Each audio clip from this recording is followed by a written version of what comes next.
नमस्कार, मैं Vikram Singh, class 11th वाले स्टूडेंट्स का दूसरा क्लास। बेटा आपको बता दें कि काफ़ी कुछ स्टूडेंट्स ने हमें एक कमेंट किए थे कि सर पहले बेसिक समझा दो 11th का, फिर उसके बाद हम 11th की क्लास लेंगे। तो मैं आपको बता दूं 11th की बेसिक जो है, मैं केमिस्ट्री जो है ना, केमिस्ट्री का जो बेसिक है ना, केमिस्ट्री 11th ही है एक्चुअली। मैंने अगर आपको बेसिक जानना है तो इसके लिए मैं आपको कह दूं कि मैंने डिस्क्रिप्शन बॉक्स में लिंक दे दिए हैं कि अगर आप बेसिक की वीडियो देखना चाहते हो या केमिस्ट्री की बेसिक जानना चाहते हो, जैसे पीरियड टेबल को याद करना है, इस तरह की वीडियोस मैंने दे दिए हैं। जैसे समय निकलता है मैं उसके बारे में बताऊंगा। आप बिल्कुल हमारे साथ कंटिन्यू रहिए। और आज जो मैं बता रहा हूँ, जो भी चीज़ मैं पढ़ाऊंगा आपको बिना बेसिक दिए तो पढ़ाऊंगा ही नहीं। यानी जिस चीज़ की आपको ज़रूरत है वो बिल्कुल बताऊंगा, उसके बाद ही आपकी आगे की पढ़ाई होगी। ये हम आज देख रहे हैं लेक्चर नंबर 2 क्लास 11 का चैप्टर 1 का। क्लास 11 का चैप्टर नंबर 1 का जो नाम है रसायन विज्ञान की मूलभूत अवधारणाएं या बेसिक कॉन्सेप्ट्स ऑफ केमिस्ट्री। तो केमिस्ट्री की जो बेसिक कॉन्सेप्ट है वही है, यही है बेसिक एक तरह का। और इसका पूरा का पूरा यूज जो है केमिस्ट्री में होने वाला है। इसलिए कुछ टॉपिक जो जिस चीज की जरूरत आपको पड़ेगी वो जरूर मैं आपको बताते जाऊंगा। सो आप सब, अच्छा, कुछ बच्चे जो है पूछ रहे हैं कि सर एडमिशन कैसे लेंगे। तो मैं आप सबको बोलना चाहूंगा, जिन लोगों को डायरेक्ट लाइव क्लास में एडमिशन लेना है वो इधर एक नंबर आ रही है 9644562030, इसमें कॉल करके आप हमारे क्लास में एडमिशन ले सकते हैं। और एडमिशन स्टार्ट हो चुका है और सीधा विद्याकुल में भी लेना है तो उसके लिए भी आपको मैं लिंक दे चुका हूं नीचे, आप डिस्क्रिप्शन बॉक्स में जाकर के वहां से भी एडमिशन ले सकते हैं। तो अपना एडमिशन जल्दी कराएं ताकि आप अच्छे से पढ़ाई कर सके और गहराई में पढ़ाई कर सके। ये फ्री ऑनलाइन यूट्यूब पर होने वाली क्लास है, तो इनमें और उसमें जो है पढ़ाई में थोड़ा सा अंतर नहीं, बहुत अंतर आता है। क्योंकि जो डायरेक्ट लाइव क्लास के साथ जुड़ने वाले बच्चे होते हैं वो बहुत अच्छे से पढ़ते हैं, बहुत गहराई से पढ़ना चाहते हैं। और वो जो बच्चे जो गहराई से पढ़ना चाहते हैं, एक टॉपिक को पढ़ना चाहते हैं, एक चीज़ों को सीखना चाहते हैं, और जिनका टारगेट है मेडिकल में या इंजीनियरिंग में या IIT JEE के एग्जाम दिलाना चाहते हैं, वो नीट का एग्जाम दिलाना चाहते हैं, तो ऐसे बच्चों को डायरेक्ट लाइव क्लास के साथ मेरा जो स्पेशल पेड कोर्स है उनमें आना चाहिए। और आ जाइए, एडमिशन लीजिए, एडमिशन के साथ बहुत अच्छे से उसको पढ़ सकते हैं। फिलहाल आज की टॉपिक है हमारे पास, वो उस टॉपिक की तरफ चलेंगे। हमने कल तक क्या देखा था उसके बारे में बात करते हैं, चलें। और जिन बच्चों ने एडमिशन, अभी सबको फ्री में अभी जो क्लास है वो चल रहा है हमारा। आज तारीख कितना है? 14 तारीख है। 20 तारीख से जो डायरेक्ट लाइव क्लास वाले बच्चे हैं, मतलब हमारे यहाँ जो बच्चे एडमिशन लिए हैं, उनकी क्लासेस का टाइम थोड़ा सा चेंज हो जाएगा। चलें शुरू करते हैं। ओके, चलिए। सबसे पहली बात है, हमने कल ये देखा था chemical combination, law of chemical combination, और इसमें रासायनिक संयोग के नियम में हमने रासायनिक संयोग का नियम क्या है और हमने कुछ नियमों के बारे में जानते हैं कि ये सारे नियम हमने पढ़ा है, जिनमें से हमने 2 नियमों को हमने पढ़ लिए हैं। तीसरे नियम है गुणित अनुपात का नियम, लॉ ऑफ मल्टीपल प्रोपोर्शन। तो लॉ ऑफ मल्टीपल प्रोपोर्शन वो है क्या चीज, इसके बारे में बातचीत करेंगे। साथ में हम ये लॉ ऑफ रेसिप्रोकल प्रोपोर्शन और हमने पढ़े हैं कैलुसेक्स लॉ, ये हम पढ़ने वाले हैं आज की क्लास में। तो हमारे साथ आप जुड़े रहिए लास्ट तक। और हमने आपको एक होमवर्क दिया था कि आप इसे याद करके रखेंगे। आपको होमवर्क दिया था, इसे याद करें। क्या याद करे हैं आपने? कितने बच्चों को याद हो गया बताओ जी? आपको याद हो गया है कंप्लीट? पूछें? सिल्वर AG कितना? हाँ 47,108। Chromium CR 24,52। आयरन 26,56। स्ट्रिक्टली याद होना चाहिए सबको। ओके, तो चलें आगे चलते हैं, ये याद होना चाहिए। अब हम लोग पढ़ेंगे, आज हमारा लेक्चर जो है, आज लेक्चर पार्ट 2 हो रहा है और इसमें हम लोग पढ़ने वाले हैं यहां से। चलिए, बिल्कुल आसान बातें, जरा ध्यान से देखिएगा। इस नियम के अनुसार, इस नियम को किसने दिया था? जॉन डाल्टन ने दिया था 1803 में, 1803 में, ठीक है, 1803 में 1803 में। तो क्या बोला इस नियम में, क्या है वो मैं आपको बता रहा हूं, आप ध्यान से सुनते जाइएगा। एकदम इजी सी बात है बेटा ना, ध्यान रखो। इस नियम में यह बात बोली गई है कि यदि, देखो ध्यान से देखते जाना, दोनों तरफ से देख सकते हो, दो एलिमेंट है हमारे पास, यदि कोई दो एलिमेंट आपस में रिएक्शन कर रहा है, समझ में नहीं आएगी तो मैं आपको बताऊंगा, ध्यान से सुनिएगा, फिर 2 स्टेप्स में आपको समझना है इसको, 2 बार आपको समझाऊंगा, बिल्कुल क्लियर समझ में आएगा। यहां पर बोला गया है कि कोई 2 एलिमेंट है, कोई 2 तत्व है, आपस में संयोग करती है। देखिए ध्यान से सुनिएगा बेटा ना, कोई 2 एलिमेंट आपस में रिएक्शन करती है जिससे 2 या ज्यादा प्रकार के कोई कंपाउंड बनाता है। ये लाइन पे ध्यान देंगे, 2 तत्व संयोग करके 2 या 2 से अधिक कंपाउंड बनाते हैं। यहां पर लिखा है if 2 elements combine to form 2 or more compounds. 2 elements है, आपस में रिएक्शन करके 2 या उससे ज्यादा कंपाउंड बनाते हैं। कुछ एग्जांपल हम लोग देख लेते हैं, एक एक करके देखते जाएंगे।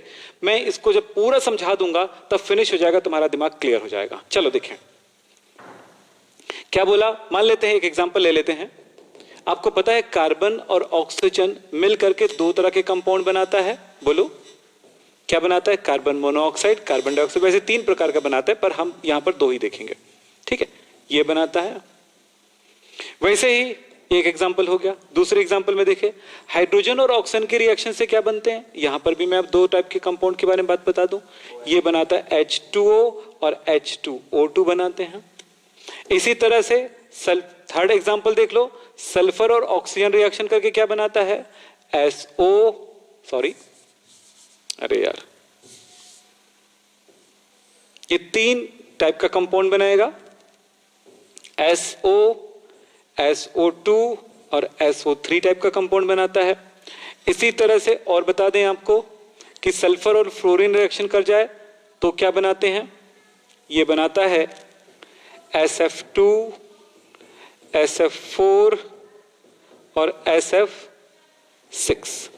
तो आपको यह बोला गया है कि कोई 2 एलिमेंट है, कोई 2 तत्व है, आपस में रिएक्शन करके 2 टाइप का या 3 टाइप का या 4 टाइप का या 5 टाइप का कंपाउंड बना ले। ये फर्स्ट लाइन आपको ये कहता है। ऐसा होता है तो क्या होगा, तो की तरफ जाते हैं। इतनी बात क्लियर हो गई। ये क्या कहता है, फर्स्ट लाइन क्लियर है। यदि कोई 2 एलिमेंट्स, आपको समझना है बेटा, बाद में नोट कर लेना, ठीक है। अभी नोट करोगे पढ़ते हुए कि बाद में नोट करोगे, देखो, क्योंकि अगर पढ़ते हुए नोट करोगे ना तो क्या होगा कि हमारी क्लास जो है, जितने टॉपिक हम आज पढ़ाएंगे टाइम थोड़ा कम रहेगा। सो आप वीडियो बाद में और देख सकते हो, फिर ऐसे स्पीड करोगे तो बाद में पॉज करके इसको नोट कर लेना, ठीक है। तो मैं अभी जो कह रहा हूं उस पर ध्यान देना। क्या बोला मैंने, अगर कोई 2 एलिमेंट आपस में रिएक्शन करके 2 या अधिक कंपाउंड बनाते हैं, क्लियर हो गया, ये लाइन क्लियर है। जैसे कि यहां पर 2 एलिमेंट है, कार्बन और ऑक्सीजन, कार्बन मोनोऑक्साइड और कार्बन डाइऑक्साइड बना रहा है, 2 टाइप का कंपाउंड बना रहा है। ये दोनों के रिएक्शन से ये 2 टाइप का कंपाउंड बन रहा है, ये दोनों के रिएक्शन से 3 टाइप का कंपाउंड बन रहा है, ये 2 कंपाउंड के रिएक्शन से ये 3 टाइप का कंपाउंड बन रहा है। अगर ऐसा हो रहा हो तो क्लियर हो गया फर्स्ट लाइन। अगर ऐसा हो रहा हो तो क्या होगा, तब बोला गया है एक तत्व के भिन्न भिन्न जो द्रव्यमान है, एक एलिमेंट का अलग अलग जो मास है वो दूसरे तत्व के निश्चित द्रव्यमान यानी डेफिनेट मास के साथ या निश्चित मास के साथ वो रिएक्शन करती है। एक तत्व का अलग अलग, देखो कैसे, मैं इसको मिटा देता हूं, बाद में समझाते समय सबको ले लूंगा एक एक करके। तो यहां पर आप क्या देख रहे हो, कार्बन और ऑक्सीजन के मास में, कार्बन का जो मास होता है, आपने कार्बन के बारे में पढ़े क्या बेटा, 612, और ऑक्सीजन के बारे में क्या पढ़े हो, एटॉमिक नंबर 8, एटॉमिक मास 16, 816। ये तो चलो बोलो, कार्बन का मास कितना है, 12, एक कार्बन है, ऑक्सीजन एक ऑक्सीजन है तो 16 हुआ। यहां पर एक कार्बन है तो मास कितना हुआ 12, और 2 ऑक्सीजन है, एक ऑक्सीजन का मास 16 है तो 2 के कितना हो गया 32। तो क्या बोला गया, देखियो, यदि कोई 2 तत्व, एलिमेंट, तत्व बोलेंगे ना, एलिमेंट को तत्व बोलते हैं, तत्व एलिमेंट एक ही शब्द है। यदि कोई 2 तत्व आपस में संयोग करती है, कंबाइन होती है, तो यदि 2 या अधिक टाइप के कंपाउंड बनाते हैं, यहां पर 2 तरह का कंपाउंड बना रहे हैं, मैं वर्ड्स को बार बार रिवाइज कर रहा हूं ताकि ये चीज भी क्लियर हो जाए। 2 तरह के कंपाउंड बनाते हैं तो एक का निश्चित मास होता है, फिक्स है, देखो एक का कार्बन फिक्स है, जबकि दूसरा जो होता है वो अलग अलग मास के साथ रिएक्शन कर रही है, ठीक है। तब ये जो अलग अलग मास के साथ रिवाइज हो रहा है उनका आपस में रेशियो देखो, क्या 16 और क्या है 32। अगर हम इसको 32 कहें तो रियल में क्या हुआ, 16 रेशियो कितना है 32, यानी कि 1:2, यानी कि यहां पर बोला गया है, इस आधार पर बोला गया संयोग करती है तो वापस वो क्या होता है, सरल अनुपात में होता है, सिंपल रेशियो में होता है, या गुणित यानी कि मल्टीपल रेशियो में होता है। देखो 16 एकम 16, 16 दूनी 32, यानी 1:3 के रेशियो में होगा, सिंपलेस्ट रेशियो में होगा, या फिर उसका मल्टीपल रेशियो में होगा। बात को थोड़ा सा समझेंगे बिल्कुल क्लियर हो जाएगा। कमेंट मत करो बेटा, क्योंकि समझ में तब आएगा जब अच्छे से सीखोगे। फिर मैं इसको दोबारा और समझाता हूं और अच्छे से हो जाएगा, दोबारा और समझाऊंगा अच्छे से हो जाएगा। बुक में काटो और एग्जाम्पल होगा, उस एग्जाम्पल को पढ़ लीजिएगा। क्लियर हो गया? एक बार और बताता हूं, क्लियर है कि नहीं बताओ जल्दी से। चलो एक बार और बताता हूं। चलो इसमें देखते हैं, जब सल्फर और ऑक्सीजन रिएक्शन करती है तो हमारे पास क्या होता है, 3 टाइप का कंपाउंड बनेगा इन दोनों से। कौन कौन सा कंपाउंड बनेगा देखो तो, कंपाउंड यानी यौगिक कौन कौन सा बनाएगा, SO बनाता है, SO2 बनाता है, SO3 बनाता है। ठीक है, सल्फर और इनके रिएक्शन से 3 कंपाउंड बनते हैं। एक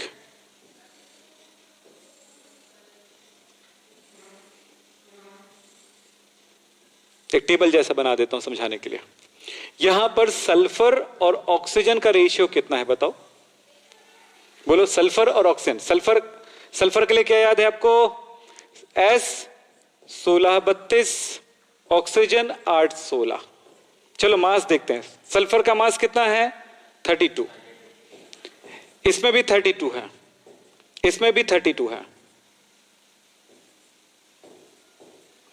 एक तत्व के निश्चित द्रव्यमान से, यदि देखो ध्यान रखो क्या लिखा है, यदि कोई 2 तत्व आपस में रिएक्शन करके 2 या 2 से अधिक कंपाउंड बनाते हैं तो एक तत्व के निश्चित द्रव्यमान से दूसरे तत्व का भिन्न भिन्न द्रव्यमान संयोग करती है। देखो ऑक्सीजन का द्रव्यमान कितना है, एक में 16 है, दूसरे में 2 ऑक्सीजन को होने से क्या हुआ 32 है, और तीसरा कितना हुआ 48 है, 48 है।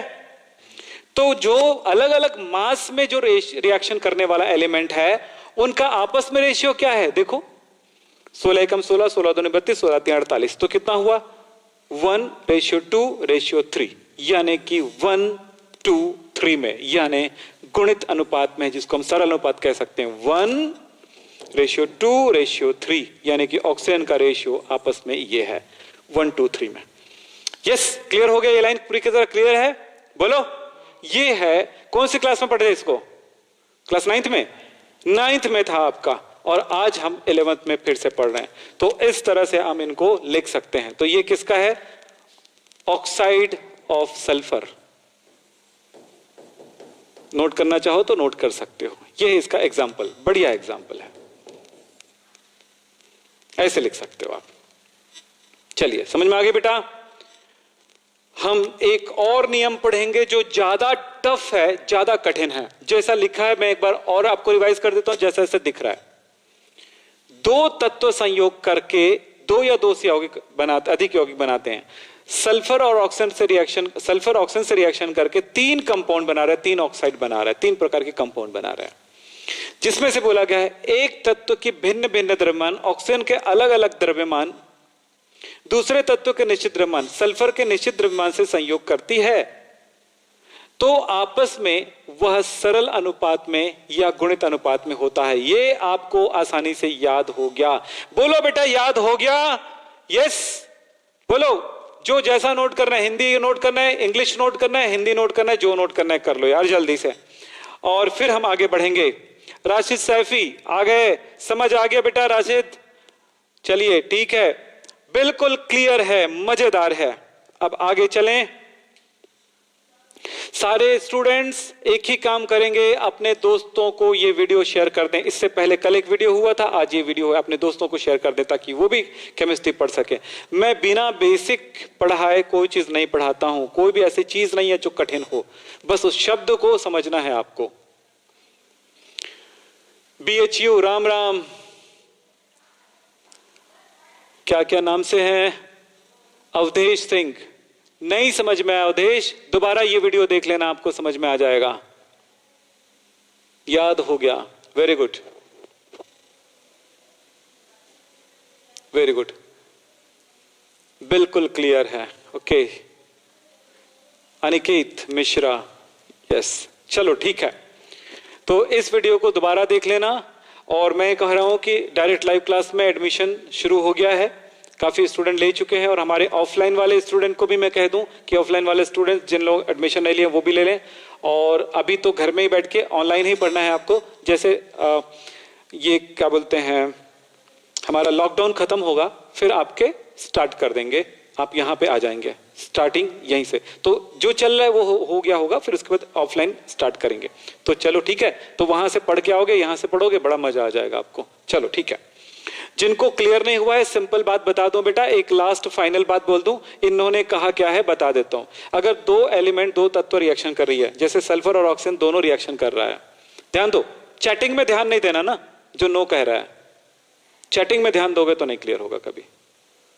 जड़ बुद्धि को समझाता हूं, आप तो कम से कम क्या बोलते हैं इसको, होशियार बच्चे हो, तो हर होशियार बच्चा बिल्कुल आसानी से सीख सकते हो। तो देखो ध्यान से क्या बोला गया यहां पे, बिल्कुल क्लियर कर देता हूं। यहीं पे ये दो एलिमेंट है मेरे पास, एक है एस और एक है ऑक्सीजन, दोनों का रिएक्शन हुआ, तीन तरह के कंपाउंड बनाते हैं। और ये कैसे बना ये मत पूछिए, ये बनाते हैं, ये कुदरत का खेल है, वो मेरा खेल नहीं है। कुदरत क्या करती, विज्ञान का मतलब समझते हो, इंसान ज्ञान हासिल करता है, कुदरत क्या करती है उसे जान करके, इसको कहते हैं डिस्कवरी, खोजना, डिस्कवर करना। कुदरत क्या काम करता है उसको खोजना, डिस्कवर करना, यह इंसान का पहला काम होता है। जो साइंस वो है जो कुदरत काम करती है। कुदरत जो करता है, कुदरत का जो नियम है, उस नियम को हम जब समझ लेते हैं तो वो विज्ञान कहलाता है, साइंस कहलाता है। और जो साइंस होता है यानी कि डिस्कवरी होती है, उसका हम उपयोग कर करके नई नई मशीनें बनाते हैं, नए नए सामान बनाते हैं। आज मैं सुबह डिस्कस कर रहा था घर में ही ऐसे ही, वो मैं बताता हूं आपको। मैंने ये कहा कि हमारे जीवन के लिए हम अगर जिंदगी को चलाना चाहते हैं, अगर भोजन के रूप में किसी चीज को उपयोग करना चाहते हैं, तो कोई आर्टिफिशियल चीज नहीं है जो हम भोजन के रूप में उपयोग करते हैं। कोई ऐसा कंपाउंड नहीं है जिसको हम आर्टिफिशियली पैदा करें हैं और उसे हम खाते हैं। हर चीज कुदरत से मिलती है, चाहे वो साग सब्जी से मिलता हो, चाहे जीव जंतुओं से मिलता हो। हर चीज हम अगर भोजन के रूप में उपयोग कर रहे हैं, चाहे उसको किस तरह से बना रहे, चाहे पिज्जा बना के खाए, चाहे वो कुछ भी करके खाएं, लेकिन हमें कहां से मिलता है, वो जीवों से ही मिलता है। तो कुदरत से ही मिलती है सब चीज, ध्यान रखिएगा, ठीक है। तो याद रखो, और कोई ऐसी बैटरी नहीं है कि इंसान के शरीर में लगा दिया जाए तो इंसान चलने लगेगा, उसको खाने पीने की जरूरत ना पड़े, ऐसा पॉसिबल नहीं है। अब बोलेंगे कल तक हो जाएगा, ऐसा पॉसिबल, वो कल की बात है, आज तो नहीं है, समझ रहे हैं। तो हम वही ढूंढ रहे हैं कि हम कैसे और ज्यादा बेहतर हो जाएं, हम वही ढूंढ रहे हैं कि हमारी शरीर भी कितना बेहतर हो जाए। अब ये कोरोना ने डरा दिया है, आपको पता है। फिलहाल अभी चलते हैं कि यहां पर जो मैं कह रहा हूं उस पर ध्यान देंगे। मैंने कहा इस बात पे ध्यान दें कि दो तत्व है, दो एलिमेंट है, आपस में रिएक्शन करके अगर वो दो या दो से ज्यादा कोई कंपाउंड बनाता हो, ये दोनों रिएक्शन करके तीन तरह का कंपाउंड बनाती है। SO2 बनाता है, SO2 बनाता है, SO2 SO3 बनाता है, ठीक है। ये कुदरत का नियम है। तब नियम क्या कहता है कि हमने क्या सोचा, क्या सीखा हमने इससे, कि भाई अगर ये तीन तरह के कंपाउंड बना रहा है तो S का तो देख रहे हो, उसका मास तीनों में बराबर, यानी S एक एक है। एक S का मास कितना होता है, उसका एटॉमिक मास कितना होता है 32, तो सब 32 यानी फिक्स है। ऑक्सीजन 2 1 2 3 है, तो ऑक्सीजन का मास एक के लिए 16, दो के लिए 32, तीसरे के लिए 48 हो गया। तो एक निश्चित है, दूसरा अलग अलग है। जो अलग अलग है वो आपस में उसका रेशियो जो होता है वो कैसा होगा, आपस में जो उसका रेशियो जो है वो एक सिंपलेस्ट रेशियो में है, सदैव सरल रेशियो में, सरल अनुपात में है या गुणित अनुपात में, 1 2 3 रेशियो। ये क्या है, मल्टीपल प्रोपोर्शनल होता है या रेशियो में होता है 1 2 3 में। तो ये 1:2:3 में। यही खास बात है, यही कहानी है इसके, ये कुदरत ऐसा करती है, ठीक है। यही है इसका नियम, सबको याद हो गया होगा, सबको समझ में आ गया होगा। चलिए आगे चलते हैं। एक नियम और पढ़ा दूं, वो नियम,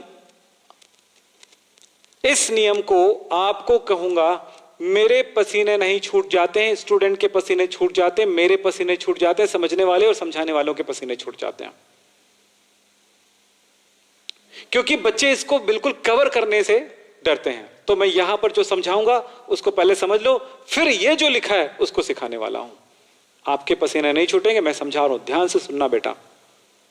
अब भी नहीं समझ में आएगा तो मुश्किल है फिर कभी समझ पाना, क्योंकि एक बार 9th तो निकाल ही दिए हो, अब 11th भी निकल जाएगा। और कुछ ऐसे बच्चे हैं जो 11th भी निकाल चुके हैं, पढ़ चुके हैं, 12th भी पढ़ चुके हैं, कॉलेज भी पढ़ लिए, पर भी फिर भी उसको नियम ये समझ में नहीं आई है। मैं आपको समझा रहा हूं, ठीक है? एक ही बार में समझाता हूं, बिल्कुल क्लियर समझ में आएगा। ध्यान देना, बस थोड़ी सी अपने आप को कॉन्सेंट्रेट करेंगे, मैं जो बोलूंगा उसको सुनेंगे। चैटिंग स्टॉप ना, चैटिंग स्टॉप। सुनो, मैं एक एग्जांपल के थ्रू समझाता हूं। चैटिंग नहीं, no chatting, no chatting. Salman Khan no क्यों बोल रहे पता नहीं, पर नो चैटिंग। यहां पर थोड़ा समझेंगे। मैं यहां पर ले रहा हूं कार्बन, कलर थोड़ा चेंज कर देता हूं बेटा।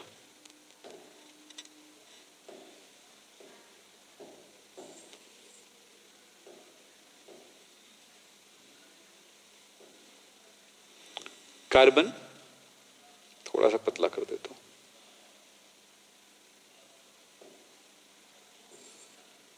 चलिए, मैंने लिया कार्बन, मैंने लिया ऑक्सीजन। ध्यान से सुनिएगा, बिल्कुल धीरज से।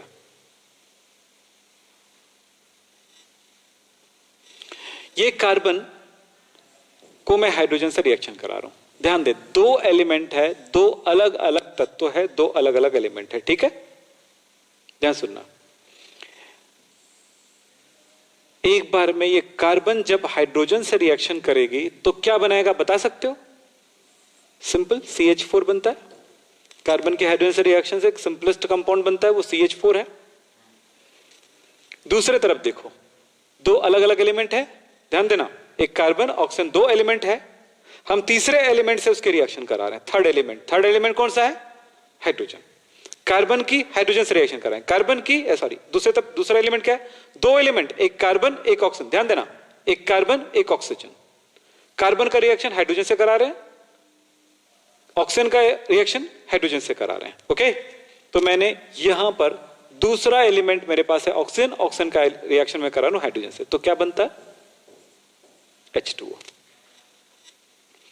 दो अलग अलग एलिमेंट है, उसका रिएक्शन मैं थर्ड एलिमेंट के साथ करा रहा हूं, अलग अलग, लेकिन इन दोनों एलिमेंट का रिएक्शन जो है हाइड्रोजन के समान द्रव्यमान से इक्वल मास के साथ कराऊंगा। ओके, तो यहां पर इन दोनों में देखो, हाइड्रोजन और कार्बन का द्रव्यमान कितना है? इसमें कितना हाइड्रोजन है? 2। आपने याद किया है ना, हाइड्रोजन 1 और क्या याद किए हो आप? ऑक्सीजन 816 और कार्बन 612, ये सब याद किए हो ना? ये मास है, इसकी जरूरत है हमें। चलिए, तो हाइड्रोजन का एक होता है एटॉमिक मास, तो यहां पर हाइड्रोजन कितना है? 4 है, तो ये हो गया 4। कार्बन का मास कितना है बताओ? 12। ओके, तो इस जगह पर हाइड्रोजन और कार्बन का मास क्लियर हो गया। यहां पर देखो, हाइड्रोजन और ऑक्सीजन का मास कितना होगा? 2 हाइड्रोजन है तो 2 हो गया, एक ऑक्सीजन है तो 16 हुआ। यहां तक ये बातें आप ध्यान रखो, मैं जो बोलूंगा उस पर ध्यान देना। दो अलग अलग एलिमेंट्स है, इनकी में थर्ड एलिमेंट हाइड्रोजन है, उनके साथ रिएक्शन करा रहा हूं। दोनों एलिमेंट्स का रिएक्शन मैं हाइड्रोजन के साथ कराऊंगा, तो ये ध्यान रखूंगा कि जो थर्ड एलिमेंट है उसका मास जो है, जब ये दोनों रिएक्शन करें, इसके इक्वल मास के साथ रिएक्शन करें। दो अलग अलग तत्व तीसरे तत्व के समान द्रव्यमान के साथ रिएक्शन करें, तो हाइड्रोजन इधर कितना है? 4 है, इधर कितना है? 2 है, तो बराबर कैसे होगा? या तो इसको 2 से डिवाइड करूंगा या फिर इसको 2 से मल्टीप्लाई करूंगा। सो क्या हो जाएगा? 4:32। मैंने ऐसा क्यों किया? क्योंकि हाइड्रोजन के मास को मुझे क्या करना है? बराबर करना है। ध्यान दो। अब बेटा मैंने बोला अगर आप इसी तरह से आप कमेंट करोगे तो आपके ध्यान में कुछ नहीं होगा, कुछ भी समझ में नहीं आएगा जो बोल रहा हूं। ध्यान दो, आप कमेंट मत करो, बस बात करो, बस समझो। यदि कोई दो तत्व, दो अलग अलग एलिमेंट किसी तीसरे तत्व के समान द्रव्यमान से रिएक्शन करती है, वर्ड्स पे ध्यान देना, यदि दो अलग अलग तत्व किसी तीसरे तत्व के समान द्रव्यमान से रिएक्शन करती है, दो अलग अलग एलिमेंट है, वो तीसरा एलिमेंट हाइड्रोजन है, इसके समान द्रव्यमान से करने के लिए हमने क्या किया, इस चीज को मैं दोबारा समझाने वाला हूं ना, ध्यान रखो अगर नहीं समझ में आएगा तो यहां पर हाइड्रोजन का द्रव्यमान कितना है, CH4 में 4 है और H2O में 2 है। हाइड्रोजन को बराबर करने के लिए मैंने 2 से मल्टीप्लाई किया तो हो गया, हाइड्रोजन भी 2 हो गया, 4 हो गया और ये 4 हो गया। अब इससे क्या हुआ, इन दोनों एलिमेंट्स का मुझे रेशियो मिला। यहां पे क्या मिला बेटा, देखो तो, कार्बन और ऑक्सीजन का मुझे रेशियो मिला। कार्बन कितना मिला इस तरफ 12, ऑक्सीजन मुझे इस तरफ कितना मिला, बोलो ऑक्सीजन का रेशियो कितना मिला 32, ये मिल गया, ये मिला। हमें इसने एक बात बता दिया है, वो क्या है बताता हूं, ध्यान से सुनिए। ये जो वैल्यू मिला है, क्या मैं इन दोनों की आपस में रिएक्शन करा दूं तो क्या सही में ये मिलने वाला है, चेक करो। कार्बन और ऑक्सीजन के रिएक्शन से क्या बनेगा, कार्बन डाइऑक्साइड। कार्बन का मास कितना होता है 12, 12 और ऑक्सीजन का कितना होता है 16, 16 दूनी 32, हो गया 32। सेम है, सेम है, देख लो आप, ये दोनों सेम मिल गया आपको। यही है, यही है, ठीक है, यही है ये नियम। एक बार में नहीं समझ में आता बेटा, ये मैंने पहले बोला था, हिदायत किया था, एक बार में नहीं समझ में आता। प्रिया शर्मा, ध्यान रखो, अपनी पढ़ाई पे ध्यान दो, दूसरों की पे नहीं, है ना। कौन कहां से है, ऐसे ऐसे बच्चे अगर नजर आएंगे, कुछ बच्चे मुझे कॉल करके पूछते हैं या हमारे ऑफिस में कॉल करते हैं कि सर मेरे नंबर को ब्लॉक कर दिए हो क्या, इसी तरह के बच्चों को हम लोग ब्लॉक कर देते हैं, ठीक है, जो पढ़ाई पे ध्यान नहीं देते हैं, क्योंकि दूसरों को डिस्टर्ब कर रहा है, मतलब वो सबको डिस्टर्ब करेगा। और सोचो आपकी क्या हमारे सामने इज्जत होगी, वो भी सोचो, ठीक है। तो चलो ध्यान दो, क्या बोला मैंने, यदि कोई दो भिन्न भिन्न तत्व किसी तीसरे तत्व के समान द्रव्यमान से संयोग करता है तो उन दोनों तत्वों का, पहले दोनों एलिमेंट्स का जो रेशियो होगा, वही रेशियो यदि दोनों आपस में रिएक्शन कर ले तो होगा। यह है ये साइंस। क्लियर हुआ? अब ये क्लियर नहीं हुआ है तो मैं थोड़ी सी बातें एक बार और करूंगा। वेरी गुड बेटा प्रिया शर्मा, हमेशा हमारी अपनी गलती को मानना चाहिए और सॉरी शब्द बहुत मायने रखता है। चलिए एक बार और समझा दूं इसी चीज को, इसी एग्जांपल को और समझाता हूं, एकदम क्लियर हो जाएगा मैंने क्या बताया। फिर इसके डेफिनेशन की तरफ चलेंगे, फ्री माइंड काम करेंगे आप। देखो मैंने इसी चीज को समझाया।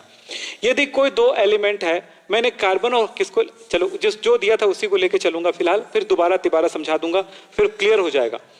यदि कोई दो तत्व है मेरे पास, ऑक्सीजन और कार्बन, इन दोनों तत्वों को हाइड्रोजन मैंने लिया है, तीसरे तत्व लिए हैं, इनके साथ मैंने रिएक्शन कराया, तो कार्बन हाइड्रोजन से रिएक्शन करके CH4 बनाया, तो हाइड्रोजन और कार्बन का रेशियो है यहां पे कितना 4:12, और इधर दोनों के रिएक्शन से क्या बनेगा H2O, तो हाइड्रोजन और ऑक्सीजन का रेशियो यहां पर मिल रहा है, मास रेशियो मिल रहा है 2:16।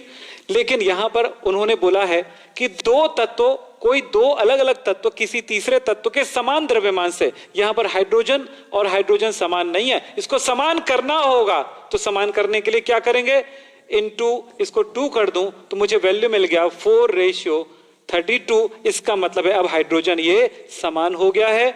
अब पहले दोनों तत्वों का अब इस जगह पर क्या रेशियो मिल रहा है, कार्बन और ऑक्सीजन का क्या रेशियो मिल रहा है, कार्बन और ऑक्सीजन का रेशियो मिल रहा है 12:32। मैं आपको गारंटी देता हूं कि आपके ट्यूशन वाला टीचर और आपके स्कूल वाला टीचर आपको इतने क्लियर नहीं समझा पाएगा, इसीलिए मैं बोल रहा हूं ध्यान से सुनते जाओ आप लोग। चलो ये हो गया, ये दोनों का रेशियो जो होगा, अगर इन दोनों को आपस में रिएक्शन करा दो, इन दोनों को आपस में रिएक्शन करा दो तो भी सेम रेशियो मिलेगा। इन दोनों के रिएक्शन से क्या बनता है आप सबको पता है, कार्बन डाइऑक्साइड बनता है, और कार्बन और ऑक्सीजन का रेशियो यहां पर मिल रहा है 12:30। देखो ये बिल्कुल सेम रेशियो है। यही है इसका साइंस। इसकी डेफिनेशन मैं अभी लिखा हुआ मैं दे रहा हूं, इस डेफिनेशन को आप नोट कर लीजिएगा और समझ जाइएगा जो मैंने बताया है। चलो आगे चलते हैं। यहां पे ये लिखा हुआ है, क्या लिखा है देखो, दोनों तरफ देख सकते हो। दो तत्वों की भिन्न भिन्न मात्राएं, दो तत्वों की भिन्न भिन्न मात्राएं जो किसी तीसरे तत्व के निश्चित मात्रा से संयोग करती है। दो तत्व की ये अलग अलग मात्राएं जो होती हैं, ये तीसरे तत्व के, कार्बन CH4, यहां पर बताया था H2O, यहां पर है कार्बन और हाइड्रोजन का अनुपात 12 अनुपात कितना 4, और यहां पर क्या है, ऐसे ही ऑक्सीजन और हाइड्रोजन का अनुपात 16 अनुपात 2 है। तो दो तत्वों का, अब यहां पर क्या करें, तीसरे तत्व के निश्चित द्रव्यमान से, तीसरे तत्व के निश्चित द्रव्यमान हाइड्रोजन का निश्चित कर दें। हाइड्रोजन 4 है और यहां पर हाइड्रोजन 2 है, तो मैंने 2 से मल्टीप्लाई कर दिया तो क्या मिला, 32:4, यहां ये दोनों बराबर हो गया। तो क्या बोला है, दो तत्व, यहां पे कार्बन का और यहां पर ऑक्सीजन का, दो तत्वों का भिन्न भिन्न द्रव्यमान किसी तीसरे तत्व के निश्चित द्रव्यमान, हाइड्रोजन निश्चित हो गया, से संयोग करती है। दो तत्वों का भिन्न भिन्न मात्राएं या द्रव्यमान भी बोल सकते हो, किसी तीसरे तत्व के निश्चित मात्रा यानी द्रव्यमान यानी मास से संयोग करती है। तो पहले दोनों तत्वों का द्रव्यमान यदि समान होगा, पहले दोनों तत्वों का मान समान होगा यदि, या गुणित होगा, ये जिन मात्राओं से वो परस्पर संयोग करती, यानी जो यहां पर ये दोनों का जो यहां पर जो अनुपात है, ये यदि आपस में संयोग कर ले, CO2 बने, तो क्या मिल रहा है, 12:32 होगा। सेम यहां पर मिल रहा है, यही बोल रहा है। ये थोड़ा डिफिकल्ट होता है, इसका जो सेंटेंस होता है, ये डेफिनेशन होता है, इसीलिए थोड़ी सी तकलीफ होती है इसको समझने में। मैंने आपको कहा था इसको समझना आसान नहीं होता है। आप अगर समझ गए हो, अगर 10% भी समझ गए हो, तो याद रखना आप 100% जाने में आपको तकलीफ नहीं होगा। इस वीडियो को कई बार रिवाइज करके आपको देखना होगा। चलो नोट कर लो, जल्दी से नोट कर लो बेटा, जल्दी से नोट कर लो या स्क्रीनशॉट ले लो।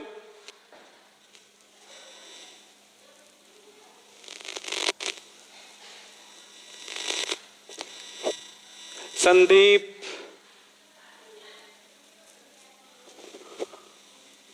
सबको हाय हेलो। जो बच्चे लेट से आए हैं वो बिल्कुल शुरू से वीडियो देखें, बातें समझ में आ जाएगी। वन मोर एग्जाम्पल अनदर, ठीक है,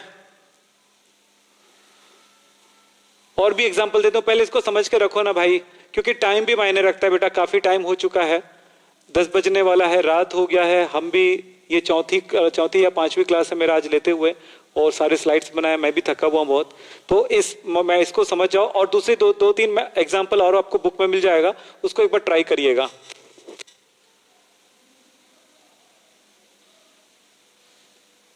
ठीक है, सभी स्टूडेंट को ध्यान रखना होगा कि हमारी क्लास ज्वाइन करें। आपको मैं कहूंगा कि बहुत ही बेस्ट क्लास है ये, हर बच्चे को सीखने का अच्छा मौका मिलेगा।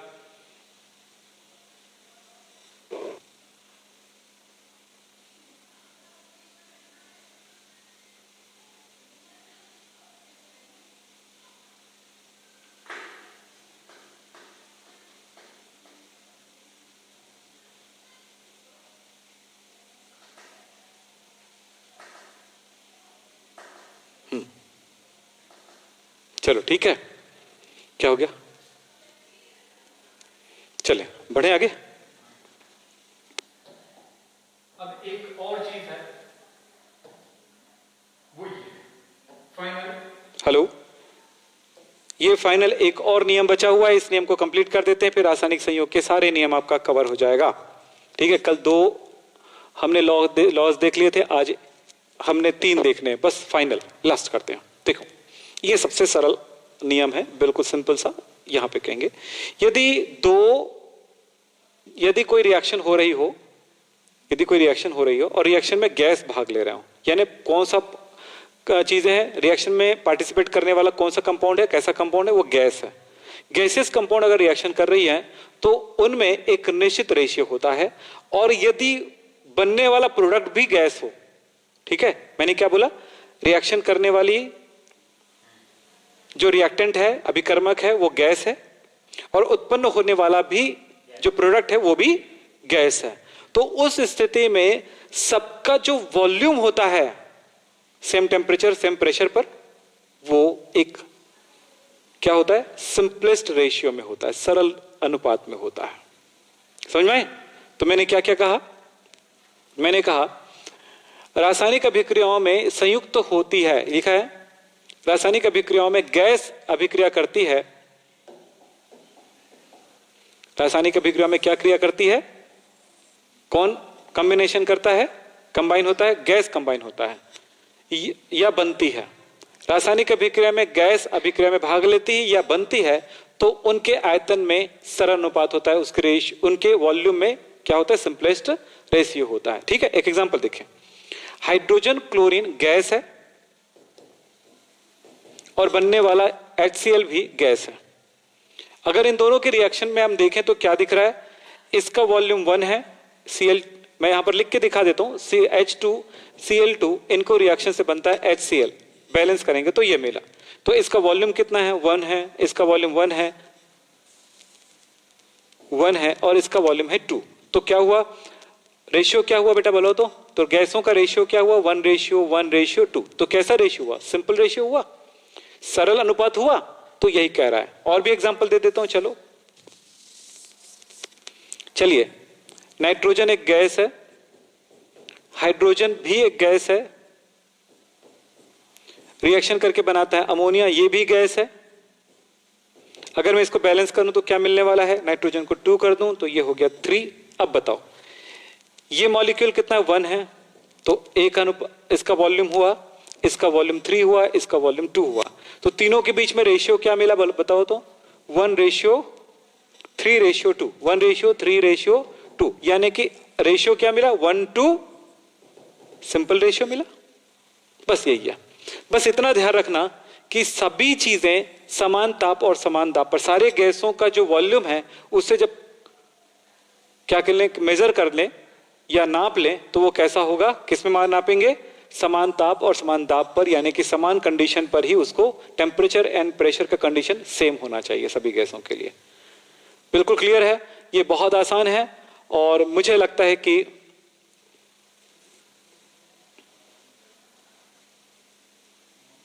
चलिए और देख लेते हैं कौन,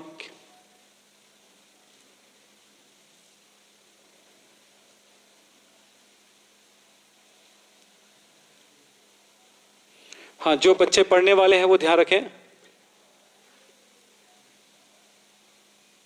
हाँ जी, तो आपस में बातचीत करने वाले बच्चे ध्यान रखेंगे। तो अपने आप कुछ भी ऐसा स्पेशल नहीं जो मुझसे आप बातचीत करना चाहते हैं, एक recording to this code their volume, ठीक है।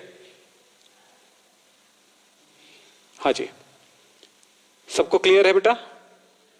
जी बिल्कुल क्लियर है। तो हम चलेंगे, आज जो हमने पढ़ा है, क्या क्या पढ़ा है, थोड़ा सा बैक कर लेते हैं, फिर इसके बाद खत्म करते हैं।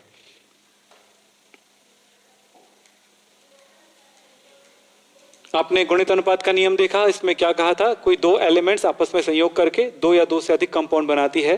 तो एक एलिमेंट दो या दो से अधिक तत्व आपस में संयोग करके दो या दो से अधिक यौगिक बनाती है। तो एक तत्व का निश्चित द्रव्यमान होता है और दूसरे का भिन्न भिन्न होता है। जो भिन्न भिन्न होता है वो एक सरल अनुपात में होता है इसका द्रव्यमान, ठीक है। दूसरा, इसके बाद हमने पढ़ा था गुणितानुपात के नियम के बाद हमने पढ़ा था law of reciprocal proportion. Reciprocal proportion यानी तुल्यानुपात का नियम। इस नियम को किसने दिया है, इसमें हमने नहीं लिखा है क्या? चलिए यहां पर ध्यान रखेंगे कि इसमें बोला गया कि दो एलिमेंट्स है जो अलग अलग तत्व है, दो अलग अलग तत्व किसी तीसरे तत्व के निश्चित द्रव्यमान से संयोग करती है। दो अलग अलग तत्व जिसका द्रव्यमान अलग अलग है लेकिन तीसरे तत्व के निश्चित द्रव्यमान से संयोग करती है। तो जब ये आपस में संयोग करेगा तो जो द्रव्यमान उसका था यहां पर, है ना, मिलने से उसके बराबर ही अनुपात में आता है, जिसको हम उसके सरल अनुपात या उसका गुणक अनुपात कहते हैं। फिर हम देखेंगे, लास्ट है हमारा, कि अगर रिएक्शन में भाग लेने वाले पदार्थ गैस है और उत्पन्न होने वाले पदार्थ भी गैस है तो उनके आयतनों में एक निश्चित अनुपात होता है, सरल अनुपात होता है। बिल्कुल क्लियर? तो यही है हमारी क्लास। तो आप सब मेरे क्लास के साथ बने रहेंगे तो और कुछ पूछना है तो पूछ सकते हैं, बात करना है तो बात कर सकते हैं। और हमारी क्लास जो है उसमें आप सबको इसी तरह से आसानी से पूरी कोर्स समझ में आने लगेगा। हम नेक्स्ट क्लास में हम देखेंगे और भी टॉपिक, जो जनरल टॉपिक है वो अभी होगा इस चैप्टर का, फिर उसके बाद मोल कॉन्सेप्ट, फिर उसके बाद उनके न्यूमेरिकल्स, इन सारी चीज़ों को हम कराते जाएंगे। आप सब हमारी क्लास के साथ जुड़े रहें और गहराई में पढ़ना है, अच्छे से पढ़ना है तो हमारे डायरेक्ट लाइव क्लास के साथ जुड़िए, वो बहुत ही जरूरी है। डायरेक्ट लाइव क्लास का मतलब होता है जो बच्चे हमारे ऑफलाइन में पढ़ते हैं उसी क्लास को ऑनलाइन में भी आपको पढ़ने का मौका मिलेगा, लेकिन उसमें कुछ फीस लगते हैं। उसके लिए आपको कैसे एडमिशन लेना है वो जानने के लिए नीचे नंबर लिखा हुआ है 9644562030 पर कॉल करेंगे और इस नंबर को कॉल करेंगे।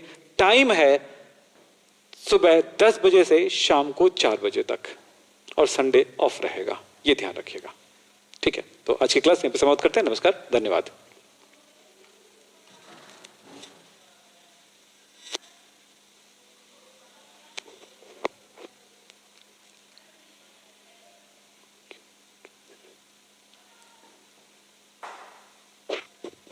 ये नितेश कुमार बोल रहे हैं, एडमिशन लिया हूं, क्यों कैसे पूछें, ये क्या मतलब होता है?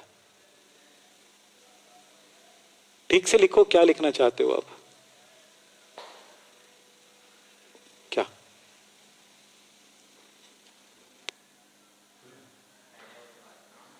ठीक है, क्या और पूछना चाहते हैं बेटा? बोलो जल्दी से, मैं देखना चाहता हूं। और क्या है टॉपिक? पढ़ाना। Good night, okay good night. और क्या पूछना चाहते हैं? कुछ बातें करना है तो बात कर लो। फीस कितनी होगी? क्लास हमको कॉल कर सकते हैं, उसमें बताया जाएगा, यहां पे नहीं बता सकते।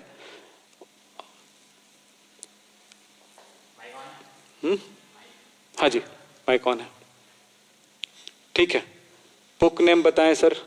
बुक जो है बेटा मार्केट में बहुत सारे अवेलेबल हैं, जो आपकी मार्केट में अवेलेबल है वो ले सकते हैं, आपके स्कूल के टीचर को कॉल करके पूछ सकते हैं। लेकिन मैं बता दूं, अगर आपको सचमुच में सीबीएसई मतलब आपको नीट और जेई का पढ़ाई करना है और आगे जाकर के उस तरह के एग्जाम भी दिलाने हैं और आगे तरक्की करना है, तो एक्चुअली हमारा जो कोर्स होता है स्टेट बोर्ड का कोर्स होता है, सीबीएसई बोर्ड से रिलेट है पूरी तरह से, यानी कि उससे दोनों बोर्ड जो है एनसीईआरटी से रिलेट करती है। सो आपको मैं कहना चाहूंगा कि इसके लिए जो हिंदी मीडियम वाले बच्चों के लिए दिनेश में और इंग्लिश मीडियम वाले बच्चों के लिए प्रदीप में, और दोनों के लिए ओसवाल में बुक मिल रही है।